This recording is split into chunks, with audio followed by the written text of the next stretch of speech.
à tous, je suis très heureuse de vous retrouver aujourd'hui dans cette petite vidéo pour vous montrer comment on élabore du ghee, ce fameux remède dont on entend beaucoup parler en Ayurveda. Et vous allez voir, c'est assez simple à faire en réalité.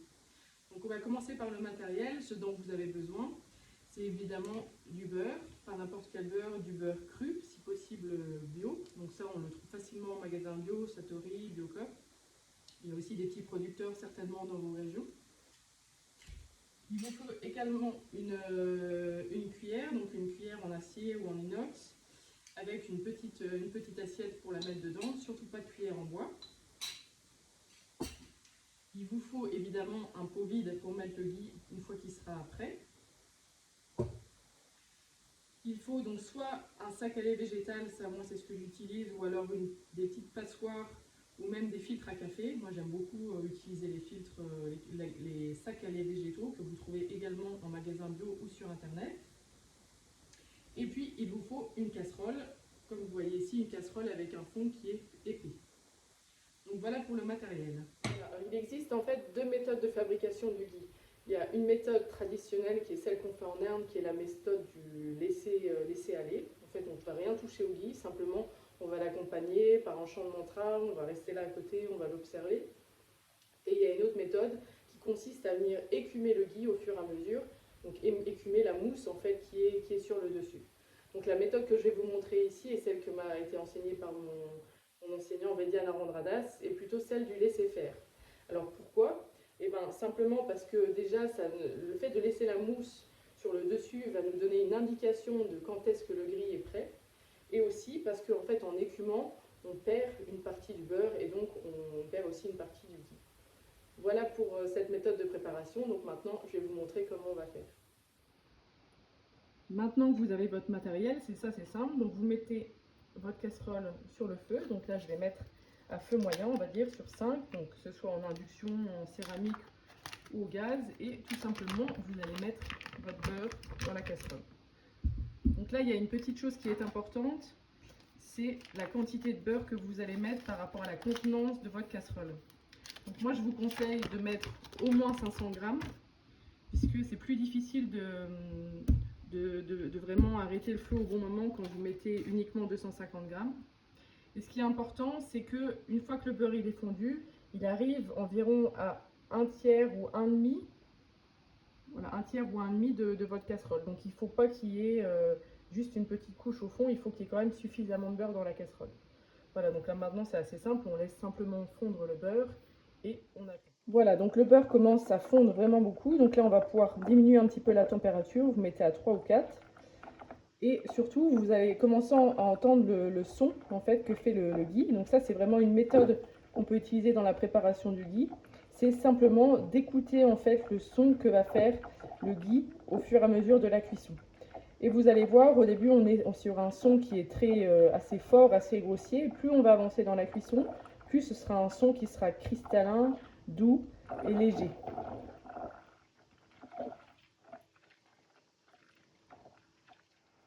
Le beurre est maintenant fondu.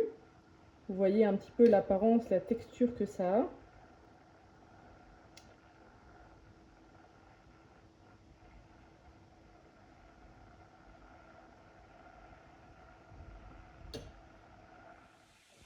Il y a un point sur lequel il est important de porter votre attention durant la cuisson du ghee, c'est le son que va faire cette cuisson.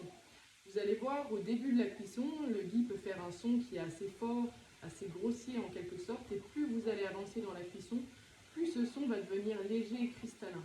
Donc ça, c'est vraiment un point important sur lequel il faut porter votre attention. Et pendant la cuisson, il est important que ce son ne soit pas en quelque sorte trop gênant, il faut que ce soit doux et agréable à l'oreille. Pas trop agressif en quelque sorte.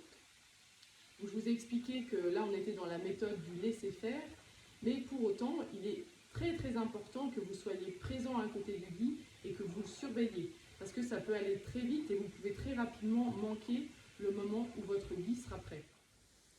Pendant l'élaboration de votre ghee, traditionnellement on récite un mantra. Donc c'est pas forcément un mantra que vous allez réciter à haute voix, mais ça peut être simplement dans votre tête. Et ce mantra, c'est Anam Brahma. Brahma, ça veut dire la conscience, et Anam, ça veut dire l'aliment. Donc en quelque sorte, grâce à ce mantra, vous allez venir honorer la conscience qu'il y a dans la lune.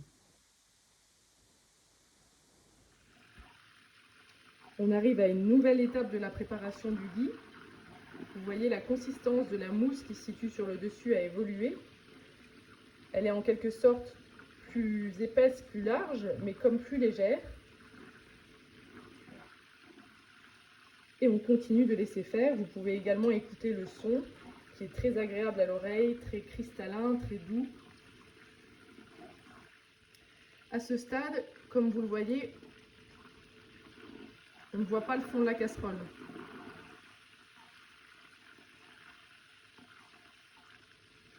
Et vous allez voir que ça va évoluer au fur et à mesure de la cuisson. Il se passe différents processus dans la transformation du beurre vers le ghi. Notamment, ce qu'on va faire en fait avec cette cuisson, c'est qu'on va retirer une partie de la caséine. On voit il y a une partie qui se situe sur le haut de la casserole, vous verrez à la fin de la cuisson, et une partie qui se situe sur le fond de la casserole.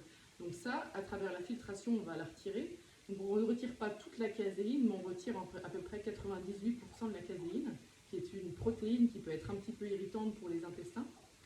Et également, grâce à la transformation, à ce processus de cuisson, le lactose disparaît en quelque sorte, il se transforme.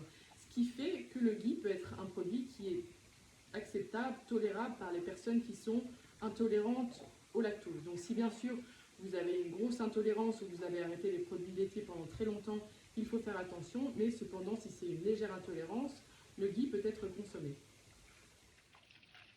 On arrive à la dernière étape d'élaboration de notre ghi. On voit la mousse vient en quelque sorte se condenser et surtout on commence à voir le fond de la casserole, signe que notre ghi est bientôt prêt.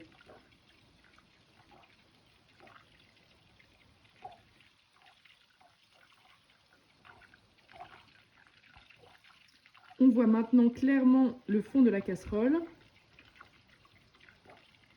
Les petits dépôts au fond sont légèrement, très légèrement comme dorés, légèrement bruns. Notre ghi est donc prêt, on peut éteindre le feu. Voilà le fond de la casserole, vous voyez, on voit bien le fond de la casserole, il y a quelques résidus au fond. Donc ça va dépendre aussi du beurre. Selon les beurres, il y aura plus ou moins de résidus. Et là, vous voyez, c'est légèrement jaune au fond. Et il ne faut surtout pas que ce soit brun foncé, sinon votre ghi est trop cuit. On le laisse maintenant tiédir avant de pouvoir le filtrer. Le ghi est maintenant tiédi, il nous reste une dernière étape pour finir de le préparer. Donc vous prenez votre casserole avec le ghi. Donc on peut retirer un petit peu ce qu'il y a au-dessus, la petite mousse qu'il y a sur le dessus. Voilà.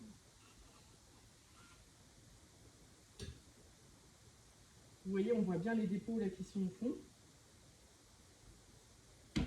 Ensuite, tout simplement, vous prenez votre sac à lait végétal que vous mettez sur votre petit pot en verre. Et puis, vous filtrez.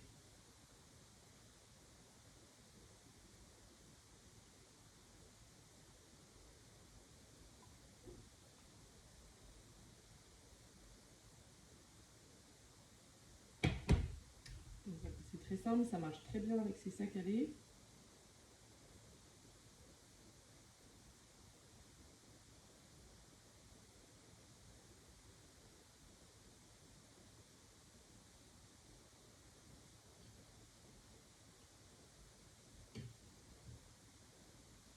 Et voilà votre pot de ghi.